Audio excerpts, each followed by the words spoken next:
Give it up for Alana Glazer. I don't know about you, but I'm in a serious fanboy moment. I wanted to open up with a Broad City joke, but every one we could come up with was too risque for Dad Lander. So I'm going to have to work my way up to it. My son Mark and my daughter Rosa are here tonight. They're big Broad City fans as well, and they were amazing throughout a grueling campaign. We owe Mark special thanks as I walked out onto the second debate. He could see my zen-like calm, and he was like, Dad, no, this is not the time for that meditation shit. This guy attacked Mom. You will throw some punches. He's named after proto JFREJ Mike Edelman, so he knows how to throw spiders. Mark and Rosa egged me on to curse Cuomo in Yiddish. Some people wanted Gekach and Apinyam, go shit in the ocean, but I went with the more formal Bezer Czar Zoller after Kumen, may an evil decree come upon you. Like a hex, right? And well, it worked.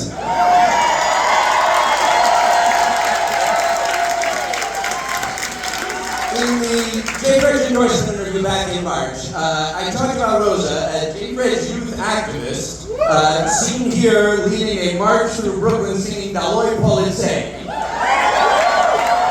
As I said then, I'd like to think she'd have ranked me first even if she weren't my daughter, and you're going to have to let me keep believing that.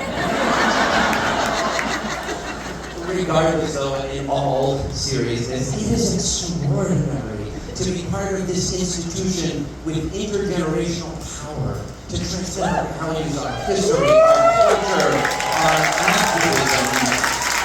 As Ariel Angel wrote in the most recent Jewish Currents, we need new Jewish institutions. Well, JFREJ is one of them. And I'm grateful for this lesson in my own family.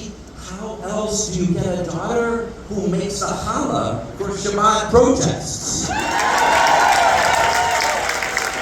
And that power, it turns out, is not stuck in one direction. JFREJ, this prepared me for the hard moments in this campaign. My very first civil disobedience arrest was with JFREJ in 1999 after the arrest of Amadou Diallo. You don't have to ask me or Lisa Solomon or me how that led to including Mark's bris in wrestling with Zion. That's for another time. Since then, there have been arrests in the Fight for 15 for car wash workers at Amazon. And unlike those, this one wasn't planned. But JFREJ was still a key part of it. If you've been down at 26 Federal Plaza, would you raise your hands? Right on. I mean, we are commanded to welcome strangers, so this, as Rabbi Heschel taught, is praying with our feet. And we won't stop until they stop abducting our neighbors.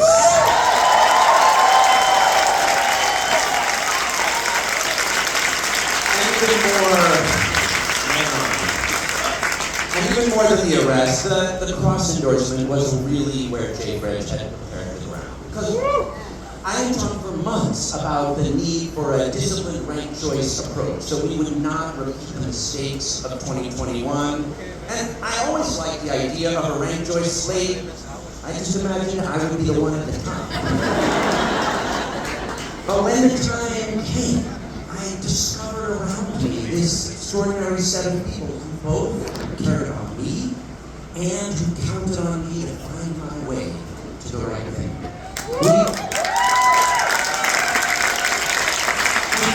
Jewish practice for that called koheka.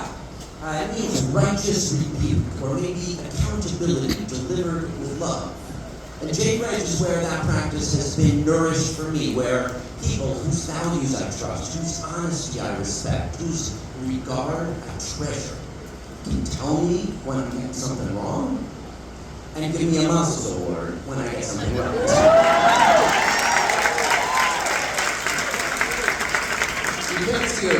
This is from the video where we're saying, do you want to tell them? But the transcription is, you want to tell them? Thank you for doing it. Without JFREJ, in all honesty, I don't think I would have had the clarity or the courage to cross endorse Zola. And that is a powerful institution we have built. Thank you.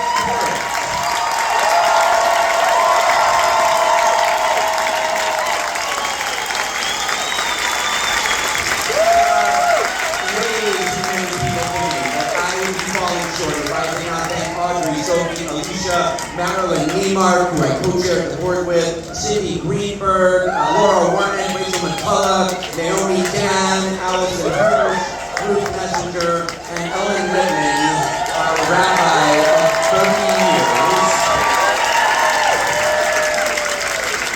For most of those years, Ellen was the rabbi at Kolot Hayenu, which I've often joked, I've got a lot of Kolotis here.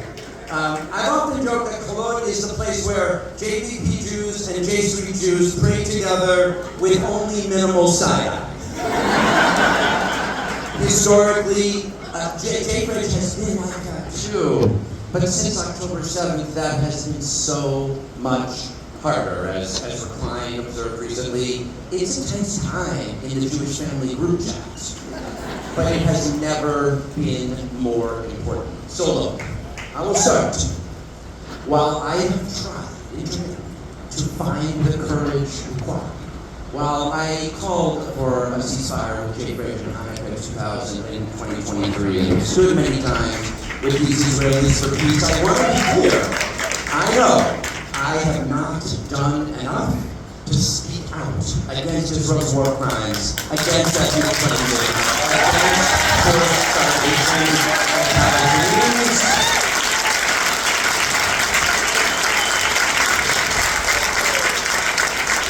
At the same time, I believe we must build a coalition of anti-Zionists and liberal Zionists committed to ending the horrors in Gaza, letting Israeli hostages and millions of displaced Palestinians go home, ending the occupation, achieving mutual recognition and safety and dignity for Israelis and Palestinians, and fighting anti-Semitism and Islamophobia and all forms of hate rights.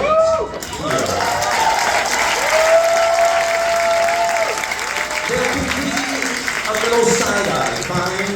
Maybe we can use Alana and Broad City's satire of birthright as a prompt. But with fascism ascendant, we cannot be so divided. That will take hard work and soul-searching and room for principled disagreement. Tochacha is never self-righteous. And with the high holidays upon us, we've all got a lot of tshuva to do.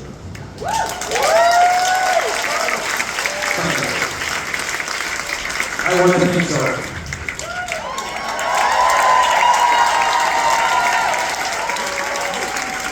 First, while I know it's a 10th Commandment violation, I confess that I have long coveted a Mazals award. And if I had known that the path to anyone was losing to you by 350,000 votes, I might have done it sooner. Congrats also to 10 guests into your take minutes clock. I'm going to try to figure out how you guys did it.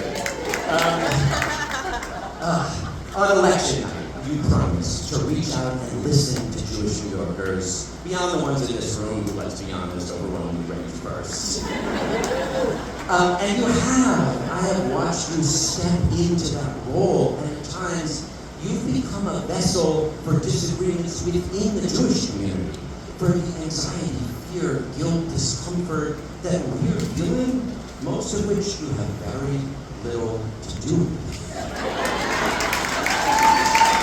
And you have done it with enormous patience necessary for leading this diverse city, and more than that, your insistence on a city that works for everyone, your disarming way of lifting up unheard voices.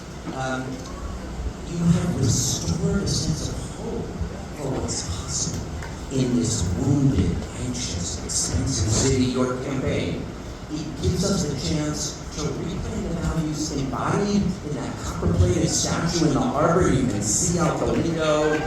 in rooms like those at the Penguin Museum and millions more around the city, having an immigrant Muslim man with a genuinely inclusive vision and that brilliant smile, it offers us a chance to strengthen what is for so many of us so deeply Jewish about this city. And that's why I'm proud to be a Jew for Zoran.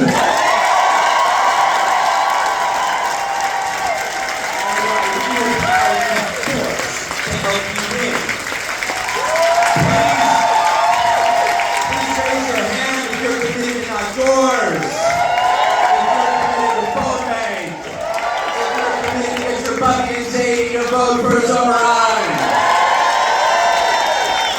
Jews thrive best in inclusive, multiracial democracy. So does everyone.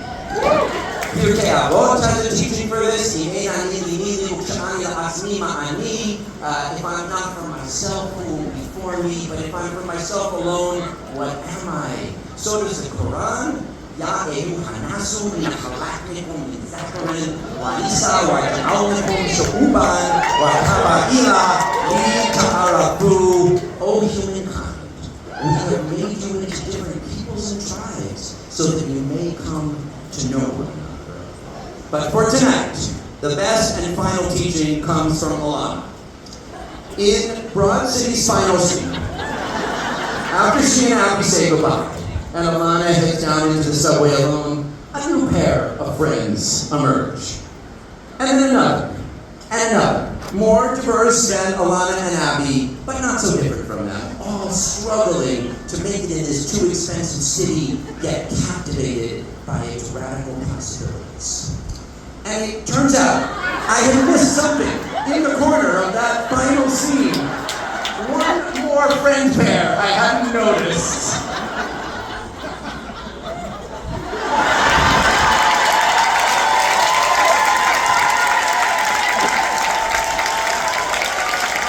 It seems like there's a lot of demand for open booths.